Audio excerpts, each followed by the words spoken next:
I see you. Die hard. Trap. We gonna do this one the right way.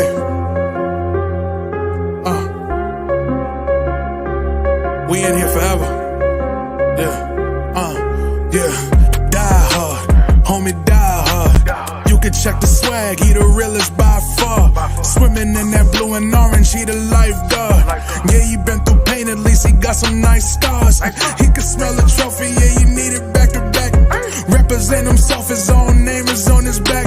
10 toes down, try to stop him, he come back. Bandwagon hoppers, he will knock you off your tracks.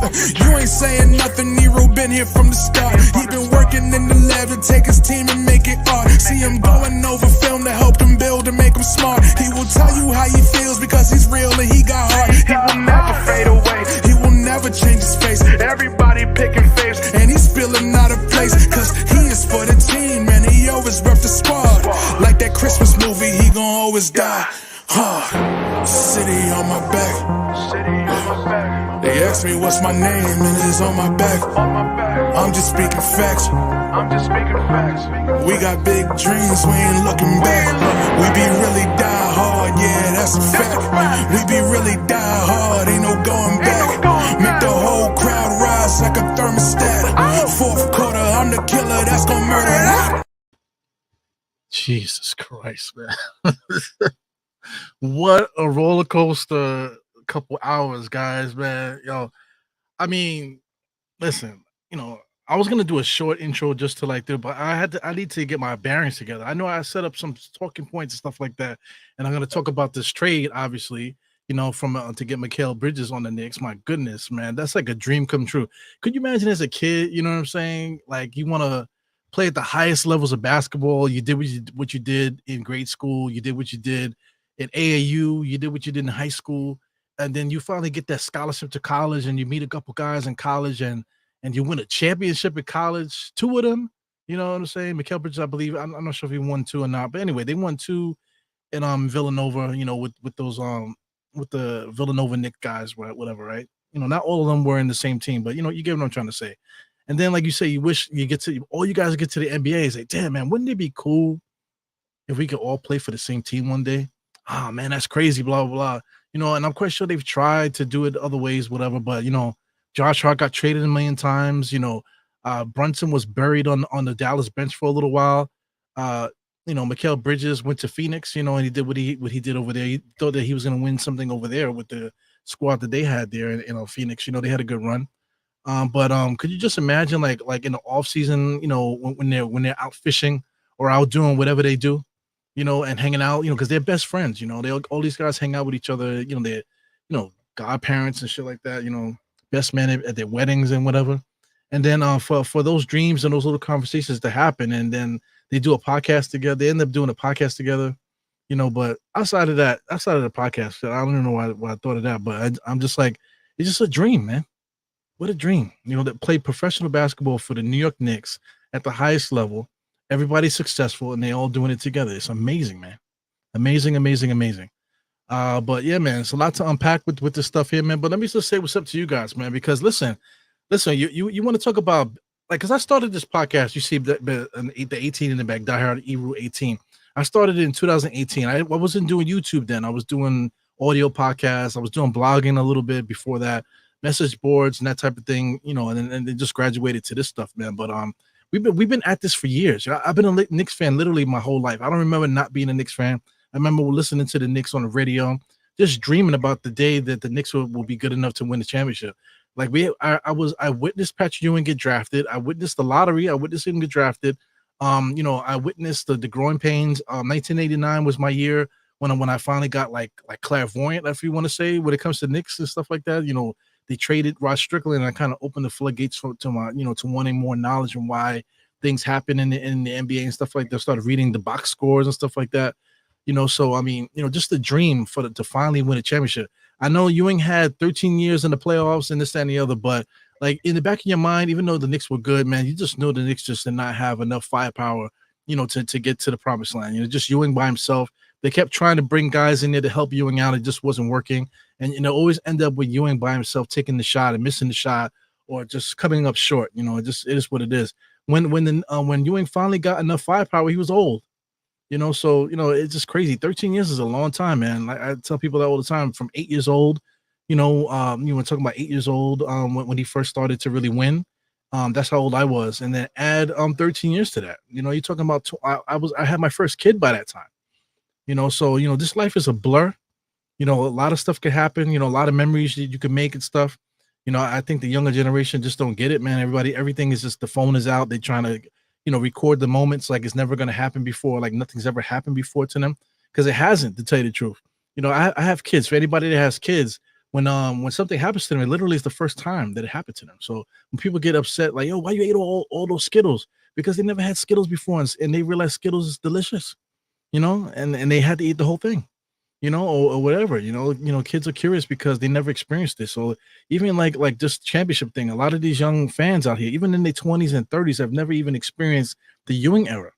They never experienced the winning on that level, 13 straight years in the playoffs. You know what I'm saying? So, right now, this is an amazing time. This is an amazing time to be a Knicks fan, and I'm so blessed and I'm so happy, that I can make it to this age that I'm at right now, and all the experience, the stuff that I've seen as a Knicks fan, just in life in general, but just keeping Knicks, just Knicks in general, man. To make it that far, go through the good years and the bad years, and get to this point now where I'm sitting at the door and I'm looking at this roster right now. Regardless of what I think about how we got these guys, put that aside for a second, and we'll talk about that. But man, I think this team could literally win a championship. Like, I thought we could win a championship 2 years ago, but Julius ended up hurting his ankles, so the next year Julius ends up busting his shoulder. OG gets hurt, even down to Brunson. Brunson broke his hand, for Christ's sake. You know what I'm saying? So many different injuries. Bogey went down with a freaking broken hand and broken ankle. Sheesh. Mitchell Robinson broke his vagina again. OG, but basically busted his vagina also. So I mean, it's crazy, man. I'm just joking around, man. But I mean, just amazing how we here, man. And I think the Knicks can win the championship. Yeah, I'm so hungry right now, But today is also the NBA draft, so we'll talk about that too. We'll finish up this podcast with the NBA draft. But we got to unpack this stuff, man. I didn't even share it yet. I have to like click the screen now and click the buttons to get everything shared. Because like I said, even though I was preparing to do a podcast like maybe like 2-3 hours ago. You know what I'm saying? But as I'm setting up these windows and stuff like that, it's just like surreal, man. You just realize, like, damn, son, like, I've really been a Knicks fan for like over 40 years, bro. Over 40 years, and I remember a lot. And man, just like I remember 8 years old, like I said, when Patrick Ewing first started winning, and then 23 or so when my son was born, that was the end of that era, And then now here I am, like I'm literally about to be 45 years old, and I get to witness the next era. It's a blessing. It truly is a blessing, man. Truly is a blessing. But anyway, let me say what's up to you guys first. Julian Bloom in the place to be. What's up, man? You the first. You got Geraldine in the place. Good to see your faces, man. Ah, man, come on, Julian. Come on, bro. Unbelievable. Carlos T is here. He says, OG. Everybody's excited for the guys. They're back, Ah, man, that Mikal Bridges thing, man, that was crazy last night. Shout out to all the Knicks content creators that actually went live when it happened. I was about to go to bed, man. I was exhausted. It was the end of the day. I was about to get into something else with my lady and stuff, but I didn't even do that. I just threw the covers on me. The second I threw the covers, my phone started vibrating like it was crazy. I opened it up just like anybody else did, and then just messages upon messages, voice messages. I know something was up when I'm getting voice messages from people. So, it was just incredible, man. I couldn't engage in any conversations because the emotions of trades when they first happen is always crazy, man. But I'm glad I didn't do that because I would probably be eating my words today.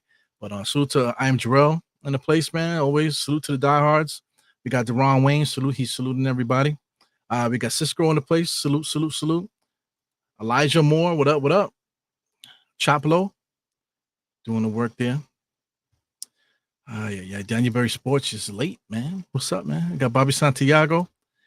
Julian's dropping $20 on the kid, man. He said, you think last year we was hard? Oh my God. I can't. Yo, we're gonna have to take personal loans out. I think legit. I think I'm gonna have to take like a personal loan or something, man, or I'm just gonna be doing overtime just to spend it on these Knicks, man, because opening night, are you kidding me? Opening night is gonna be must see. We gotta be at the Garden, right? Not just at the Garden, we gotta just be in Manhattan outside with the Knicks fans, man. It's gonna be crazy. Shout out to nothing but Knicks. I'm always with OG Sim. So I'll be with him on opening night, no doubt, man. We're gonna be out there in the streets taking pictures and just never forgetting the moment, man. Never forgetting the process of what this feels like, man. And like I said, being the age that I am, I remember being like, winning for 13 years and didn't really respect it. Now that I'm older, man, oh man, it's just time to celebrate, man. It really is. Yeah, Jarrell mentioning the college teammates and stuff. What a dream. Another one, $10 from Bobby Santiago. Always definitely supporting, newlywed there, dropping $10 on me. Appreciate you. Ah man, but I see everybody in Space Ghost is in the place. Yeah, man. Just make sure I say what's up to everybody, man, because we gotta get into this stuff. I see some new people in here, so let me not waste anybody's time because I got $30 in the stash already with these guys dropping stuff on me, man. But let's get busy, man. Shout out to Harlem CEO. That's my brother. What's up? What's up? we good. We gonna be out in these streets. But anyway, check this out. We just signed OG. As I'm setting up the podcast, I was just gonna purely talk about Mikal Bridges today and a little bit about the draft. But then they hit us with the OG signing.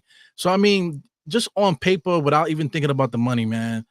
Just getting OG here. You're talking about wings. Not OG, and then we just got Mikal Bridges. And you're talking about defending, Boston Celtics, the champions right now. I think they can't fuck with us, bro. Because I mean, OG's gonna be guarding Tatum, and I think he could. I think that's. I mean, he's not gonna lock him up, but he's gonna make it so hard for him, man. You want to talk about Mikal Bridges on Jaylen Brown? I think that's not barbecue chicken, man, but I think Mikal Bridges got could put him in his pocket, to tell you the truth, And then outside of that, say Julius Randle can't defend and this, that, and the other, but forget about that for a second. Who the fuck is guarding Julius Randle on the Boston Celtics if they have to deal with OG and Mikal Bridges also? You know what I'm saying? Then I didn't even mention Brunson. They went and signed Drew Holiday and Derek White basically, to defend guards and stuff in the East, because it's a guard heavy league right now. But Brunson doesn't seem to care who the hell's guarding him. He's going to score on whoever, and then DiVincenzo's a competitor. So I mean, I just feel like right now the Knicks are the team to beat in the East right now. Even though the Celtics just won the championship, I think the Knicks are the favorites to come out the East. But, even though we signed an OG, man, did we sign him to a $212 million contract over 5 years? What are we doing? Because, I mean, like OG, I didn't put his stats up here, but OG has never averaged more than 15 points per game, if I'm not mistaken. So I know he plays defense, man, but he's not perfect. He's not completely blanking players. I got into a little bit of an argument with a fan about Pascal Siakam. I felt that Pascal Siakam was kind of getting his way with OG in the paint, but then OG went on to have a good game that game, and then you don't remember what Siakam did because Siakam only scored like 17 points on him, whatever, and OG had like a 28-point game, I think, something like that. So my feeling about him guarding Siakam in the post, sounded silly. You know what I'm saying? But he's not. I'm just making a point that OG is not the perfect defender. He's not going to lock up everybody. But we all seen him lock up Embiid at times. So it's about making key stops, and I think OG is the master at making key stops. He might. The person might score sometimes. Good offense always beats good defense, man. But OG seems to make the right plays defensively almost every single time. And if he doesn't make the play, he makes a play in such a way that somebody else can make the play after, man. So that's what he brings. But is that $212 million worth of play there? So I mean, let's break down this, man. So shout out to Faircats. Faircats actually did the math, so I don't have to do it for you, right? The first year is on 36. The next year is going to be 39, 42, 45, and 48. So at the end of this contract in 5 years, he'll be 5 years, bro. He's going to be averaging $48 million in 5 years. Now, this is a guy that gets hurt often, bro. He gets hurt often. He hurt his elbow as soon as he got here, and then he finished off the season with I was making fun about, he tore his vagina or whatever. He's just making jokes and stuff, man. But he tore his not tore, but he pulled his hamstring, but he pulled it like way up in his butt crack. So it's like an internal thing. Like when you pull your hamstring, it's never that high. So high, is like where the connective tissues are, where like the muscle groups are separated. So you got your buttocks and then you got your hamstring. So he pulled it and he was holding right in between the buttocks and the the hamstring. So that's worrisome to me. I'm not a doctor or nothing like that, but I just know I'm old. So I've pulled many things, so far in my life, man. I know it's not a good thing to pull something in there. So I mean, how do we do that? A guy that couldn't really play busted up his elbow, needed to have surgery on his elbow to remove bone spurs, because his elbow was bleeding while he's playing, and then he ends up blowing his hamstring. So it's like we paid this dude all this, and then on top of this, it's not written here, but on top of this, I think he has a trade kicker, and then outside of the trade kicker, I believe he also has player options, not team options. He has player options. So I mean, he can he's basically in charge of his future here, with this trade here. So I mean, this is a big thing here. So pause, but how else were we gonna get him? Because I mean, if let's say if the Knicks was like, you know what, we only gonna give you 3 years, for a lower amount, he probably would have went to Philly, you know, or he probably would have asked the trade to go to somewhere else. It might have caused a rift. So I mean, we'll talk about him in a second, man. But I guess we had to do what we had to do to get this guy. It's a lot of bread from $36 million, which I can deal with, but $48 million. So I mean, you can look to the future. In the future, the salary cap is gonna go up and blah blah blah. When all said and done, this 48 million is probably gonna be like third biggest contract on the Knicks roster, in 5 years. You know what I'm saying? Maybe even be less than that. And the contract is still tradable, whatever. Also too with OG, he has so much more upside too. So that shout out to Mikal Bridges, but he actually had he was on somebody's podcast and he was actually talking about he was on Paul George's podcast of all people, and he was talking about OG saying that OG could actually do a lot more offensively, if he was given the chance. So I'm saying that's coming from a guy, from his peer. Now they're teammates. So, it's amazing to see. It's going to be amazing to see what happens, after a full training camp and game planning and stuff like that. Tom Thibodeau and the rest of the Knicks and stuff, what they see, So, it's interesting, man. So I think the Knicks run a free flowing offense kind of anyway, where they pass the ball and the, basically whoever's open kind of shoots it kind of thing. I think that's going to work perfectly for us. That's what the Knicks have done. Even in the 70s when we had Clyde Frazier and those guys, it wasn't just top heavy. They passed the ball. They were known for that. Getting the ball up the court without even dribbling it. So that's the history of the Knicks. So I think we're basically duplicating that. We have so much talent where we could just get down the court and just pass the ball. If he passed the ball and be unselfish, this team is going to be incredible. And the defense, man, oh my God, the defense is going to be crazy. But to compare contracts here, for somebody here that actually has hardware, Bam Adebayo has hardware. He's a 3-time All-Star. OG's never made an All-Star team. 3-time All Defensive player, 3-time All Defensive defensive player. OG's never had that. I think he's been on defensive teams, but he has never got the award, right? And he signed a 3-year, $166 million contract. So I mean, I'm not good at math, but I'm quite sure the money kind of matches the same. But he got a 3-year deal, but the Knicks had to sign OG for a 5-year deal. So that tells you right there what the difference between OG and Bam or whatever, or just Miami or whatever. So I don't know, man. So I mean, that's something to throw out there. I don't want to stir any problems, with that, but it has to be said. The Knicks had to give OG 5 years, but Bam, who's basically Mr. Miami, only got 3. So it's interesting, man. So let me show some love to Jake Fisher, because I was shitting on Jake Fisher like crazy in the last podcast, man. So I mean, I don't give a fuck about none of these beat writers, man, because I feel like none of them know shit, but they're beat writers and they work for publications, so they do what they do, but they don't know much more than what we know. I'm not saying I know more than any of you guys, what I'm saying? We all know the game, so these guys don't know more than we do. The stuff that they put out, a lot of it is just talking points for us to talk about. I'm not getting my knowledge from these guys. You know what I'm saying? And I'm quite sure a lot of you feel the same. You're not getting your knowledge from me. You're just thirsty for content, just like anybody else. Like I look for content too. I want to hear. I like when you love a team, when you love the Knicks, I love anything in general. Like you just want to be around and hear about it. You know what I'm saying? So I mean, that's what these guys. That's what their job is. Because they actually get paid from a publication or from an entity, so this is a job that they do. So anyway, enough of that. But you get what I'm trying to say. But he says Mikal Bridges didn't really request a trade to New York. He was set on being with the Nets and stuff. But the Nets, they were shopping, looking for draft picks and stuff like that. And the Knicks stepped up and made an offer that the Knicks couldn't refuse.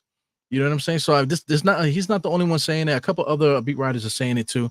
Saying that the Knicks just popped up and said, "Listen, we want Mikal Bridges. We know you want draft picks. We got draft picks. Let's make a deal." So the Knicks just spit like he spit like 5 draft picks. Four of our own draft picks. Unprotected, for Christ's sake, man. So the draft picks are every other year. You know what I'm saying? Because you can't trade consecutive years. So every other year, the Knicks did that. And then they traded one of our picks that we got I believe from the Bucks, so that makes it 5 picks. And then there's a pick swap in there somewhere too. I hate pick swaps. I don't give a shit. You know what I'm saying? But not for nothing, the Knicks the last couple of years haven't been drafting. They've drafted IQ. Even IQ was a trade back. You know what I'm saying? And even Rokas, we're talking about bringing Rokas back, for the summer. Even Rokas was a trade. We traded back to get Rokas. So the Knicks as an organization has not valued picking in slots. You know what I'm saying? They might value players in the draft, and they just go about getting those players that they want out of the draft. A lot of the players that they picked up have been undrafted players. A lot of the some of the guys that we've gotten, like Daquan Jeffries and like even Jacob Toppin has been picked up, via free agency by being undrafted. So the Knicks are, and a couple other guys too. Jalen Martin that we picked up from the G League, Ignite, I believe he played for the Ignite or whatever he played for. So the Knicks have their head to the ground, making sure that they get their hands on young players. To keep them in, to get them in the fold, see what they're about, that type of thing. Dwayne Washington Jr. He's another guy that they have in the organization. So they do a good job of keeping guys around, in the organization without having to be so thirsty for draft picks. So that's one thing about the Knicks, and these draft picks. So I'm not really worried about it, man. But I think it was worth it, man, because look, we got the last Infinity Stone, man. God damn, I know everybody's been saying that. That's the joke, but man, like this is exactly what it felt like when I saw that trade come through, man. This is exactly what I felt here, and I'm quite sure everybody felt the same. It's just like, yo, we finally completed it. It's not just the Nova Knicks type of thing, but just the perfect player that we got to complement what we have going on with the Knicks, man. Not just because they play for a team together. It's just basketball wise, we got a guy that we absolutely love. So there's I didn't cue it up, man. I wish I would have queued it up, but like I said, I've been sitting at this computer daydreaming, man. But check this out, man. Bogey Bogdanovich, right? Just imagine the way that he played in the playoffs and whatever, how he was getting those threes, and whenever he scored, it was amazing. Like he would get like free throw line, jump shots, corner threes, transition threes, and that type of thing. Mikal Bridges does all of that. He does all of that. Every time Bogey got in troubles, every time he tried to put the ball on the floor, when Bogey tried to put the ball on the floor, he kept losing the ball. Sometimes he was moving faster than the ball, or he would just lose the ball out of bounds every time he made a move to the basket, or he would get swiped or something like that. And it was frustrating for us to watch. And I know every one of you guys witnessed that when we watch Bogey play. Just like every time he tried to drive the ball, it was like, damn, man, stop. The Knicks need to do a better job of getting them open, that type of thing. But Mikal Bridges, when he moves to the basket, when he makes moves to the basket, it's incredible.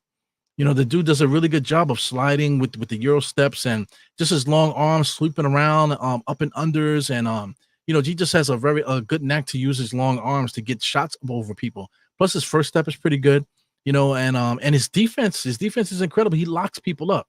So Bogey can't defend his shadow, and then like I said, getting to the basket, Bogey doesn't have the lift anymore, but Mikal Bridges does. So just imagine taking Bogey out and plucking Mikal Bridges in his spot. I'm not saying off the bench. I'm just talking about when he's on the court. Now you can see the value that Mikal Bridges brings to this team, because like we wanted Bogey to be that guy, but Mikal Bridges is that guy and then some. So it's going to be interesting to see what they do in training camp and how they, figure out who's going to start and this, that, and the other. So I mean, it's not up to me. It's up to Tom Thibodeau. But hey, man, we got the last Infinity Stone, and it's incredible. So I mean, I don't have the audio queued up, man, but just look at the energy of these. Not me turn this because I don't want the audio and stuff. But just you got CJ McCollum is talking about the Knicks and smiling. This whole panel that they have here. I'm not really sure who they have here. They got quite a. Let's see. I'm trying to see who they have in this panel. They got Perk is there. You got Doc Rivers' son is there. He has a name, but I'm calling him Doc Rivers' son. Wojnarowski's there. So and this young lady, I keep forgetting her name too, but she's good at talking basketball. So I mean, it's just the energy. Like every time they talk about the Knicks, it always used to be like a joke. But now when they talk about the Knicks, everything is like the energy in everybody's voice is amazing right now. You know what I'm saying? So it's just incredible. It's incredible. It's not even what they're saying because what they're saying is everything that we're saying. But it's just cool that to see that the national media is all agreeing with what Knicks fans are feeling right now. So that's got to tell you something. This is real. This is not fake. This is really really really happening, right? So so this is SNY. They put here the Don. Is he a Don? Is he a Don? For like shout out to Ari from Manhattan. I met Ari from Manhattan before. I met him in some of the get-togethers and stuff, man. But he's always calling into Knicks Fan TV, ranting and stuff. So Knicks Fan TV always posting him, using his clips and stuff like that for promotion and stuff. But Ari is really crazy like that. In real life, he really is crazy like that. But we love the Knicks. He loves the Knicks. Good dude. Seems like a good dude. Loves the Knicks and stuff like that. But he makes the point. Even a 5-year-old could have traded six 5 to 6 first round draft picks to get Mikal Bridges. You know what I'm saying? Even a 5-year-old, even a 5-year-old could have just offered OG 5-year max. Anybody could have done that. So it's not like he did something so crazy. But what makes him the Don, right, is that he said, you know what? I'm gonna I know the Nets need draft picks, so I'm gonna make them an offer that they can't refuse. You know what I'm saying? So that's what they did. The Nets took the offer. And as far as signing OG for all that money, we had to do it, or else he probably would have left. If we would have offered him 3 years and lowballed him and played that game, he probably would have left. And after trading, RJ and trading IQ and whatever we traded, to get OG, for us to let him go for nothing would have looked bad. So he did what he had to do to get it popping. So like I said, outside of losing draft picks, outside of like dumping the bag on this cat, just a roster that we're putting together, man. The roster that we're putting together is incredible. So, I mean, Bobby Marks just put this here. I really don't give a shit about the apron and all this other stuff because people say, oh, Knicks can't make a move if they get too close to the second apron, this, that, and the other. My thing is, what move are you looking to make? That means, like, if you're worried about it, that means that there's a move that you're looking that the Knicks can't, that you think the Knicks can make. So the Knicks already gave up all the draft picks. We have none now. So we did that for Mikal Bridges. So as far as salary, we gave all the money to we're gonna give all the money to OG. We're gonna give the rest to Brunson and probably gonna give some money to Julius also. So once we do that, we're gonna be completely capped out. And this is it. This is gonna be the era, where we're gonna go for it again. You know what I'm saying? So my thing is right. What move are you thinking to make? Are you looking to get like who? You looking to get Luka here? You're looking to get whoever these guys are you gonna get here? Outside of Luka. There's some other players too, that I'm not even going to mention their names, but they sign extensions also, so like did Donovan Mitchell? I think Donovan Mitchell signed an extension. So if Donovan Mitchell signed an extension, I think he's done. He's not going to be a Knick, so stop talking about them now. This is it. This is our team, fam. This is our team. So, if you're interested in all this apron stuff, then knock yourself out because, Bobby Marks, that's his thing, but yeah, man. Look at this 8-man rotation. Shout out to SNY. They're holding me down today. You got Brunson, you got Mikal Bridges, you got OG, you got Julius. Julius is an all NBA player, man. All NBA player, 3-time All-Star. You got OG, you know he can do. You know what Mikal Bridges can do. You know what Brunson can do. Then you got DiVincenzo off the bench now. Josh is going to be off the bench also. Mitchell Robinson, he's probably going to end up being the starter because I think now Hartenstein, because he's a free agent and the money that he can command, he's probably not going to be a Knick next year.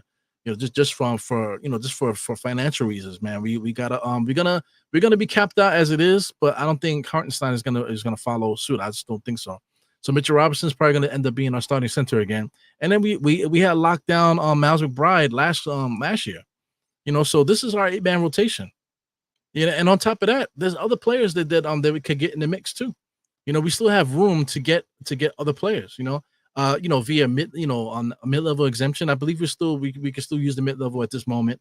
Also to minimum salary contracts with like $2 million per year, that type of thing. Not to mention Jericho Sims is still there on the roster.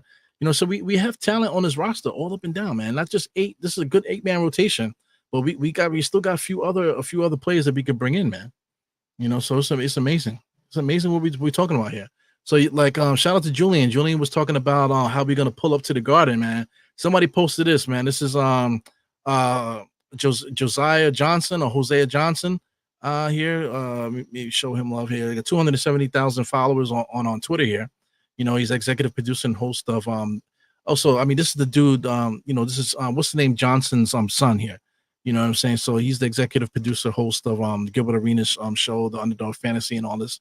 You know what I'm saying? So he posted this, man. This is how we're gonna be in the Garden. All of us, this is like, this is it. We are officially in a championship run right now with the squad. And like the streets in New York, man, especially if we keep winning and just going, and when the playoffs hit, oh my God. You thought we took over the Philadelphia's arena? Come on, man. Next season is gonna be a freaking movie everywhere you go. Yeah, man. So I mean that's really it, man. I mean, like, incredible. I mean, you can see this picture. You can hear this video right here. I don't have to play the audio. You know what I'm saying? Steady, are you ready? What's going on? Ooh, baby. Yo, MSG, day one for game one of opening day. They need to lower the lights, put the white lights on, and play that song for us on opening night, man. Let's go, baby. And then for the playoffs, do it again for the opening night of the playoffs, bro. Matter of fact, for every home game after the playoffs, do that. Wherever do you want it? Just no beat, just a cappella. You know what I'm saying? With the crowd cheering and white lights, everybody just going crazy. Oh my God. And let the beat drop when they're announcing the players' names, man. Oh, come on, dude. That would be freaking crazy, man. But yeah, man, enough of that, man. I think the Knicks are back, and that's it, man. But I gotta get up out of here, but we gotta talk some draft stuff. So this is from NBA New York. Like I said, if you don't follow this guy, man, only 58,000. But as far as many Knicks fans out there, millions of people should be following this account on Twitter, man, because whoever runs it, they do an amazing job, giving us Knick content and stuff like that to talk about. But this is a post from CAA here, so this is just preparing you for the draft. But a closer look at this, man. These are people that are represented by CAA, I guess, right? So take a look. This is Ryan Dunn. This is somebody that's been rumored to be drafted by the Knicks. You got Antonio Reeves, another guy that's been rumored to go to the Knicks because the Knicks done worked him out a couple times. Pause. The other guy, Reed Shepard, he's rumored to have been not rumored, but he was worked out by the Knicks also. He's definitely on our radar. And Kel'el Ware, he's somebody that I talked about on this channel as a center prospect. He's also signed to CAA. So I'm looking for possibly 2 of these guys being drafted by the Knicks, man. I don't know if the Knicks are going to draft. I don't know if we're going to hold on to these things and actually trade these players eventually. But just take a look at these 4 guys here. I think you might got a cheat sheet of who the Knicks might pick tonight. So tonight's the night. Good luck to all of our clients in the 2024 draft, man. So, you talk about CAA and the Knicks, man. I think the Knicks might end up picking 2 of these guys here. And I wouldn't be mad about it. You know what I'm saying? So, yeah, man. So I see the numbers going down in the chat, not the chat, on the channel. So somebody else must be going live now. So anyway, I'll leave you guys with that, man. So we definitely got the draft happening today. In 15 minutes, we're gonna be looking at the draft. I'm also gonna be on Sim's show at 8 o'clock. He's supposed to be doing the show at 8. So look for me on Nothing But Knicks in like 15 minutes or so, man. So I'm gonna get up out here. Thank you guys for tuning in. What a big show today was, and what a big day, man. What a big night, and just amazing, man. I hope I entertained you with my stories and stuff. I hope it was fun to go through all the stuff that we talked about, man. We re-signed OG. This guy Mikal Bridges is a Knick, and the Knicks are ready for their championship run, man. So thank you guys for tuning in, man. I know everybody was chatting away here in the chat. Definitely appreciate you guys, man. But there's a lot to do tonight. Like I said, the draft starts in 15 minutes. Not 15 minutes, it's a little bit more than that, but yeah, man, amazing. Yeah, I'm just kind of scrolling through here. Yeah, I definitely appreciate you guys, man. But anyway, enjoy the rest of your night. Lot to watch tonight. Lot of content to take a look at. lot of draft stuff to prepare for, man. So please enjoy the evening, and I see you on Nothing But Knicks in about 20 minutes or so. I'm also doing another pod at 9 o'clock, also too, man, on somebody else's channel. I forgot Money's name, man, but I know I scheduled it. I don't know what I was thinking, but I scheduled it at 9 p.m. Tonight also. So look out for that too. Look out for Die Hard Eru on that pod as well, man. But I'm up out of here. Thank you guys for tuning in, and I'll leave you with a short outro that way you can go about your day, man. Please enjoy your day. Let's go Knicks, and it is what it is, man. Goodbye.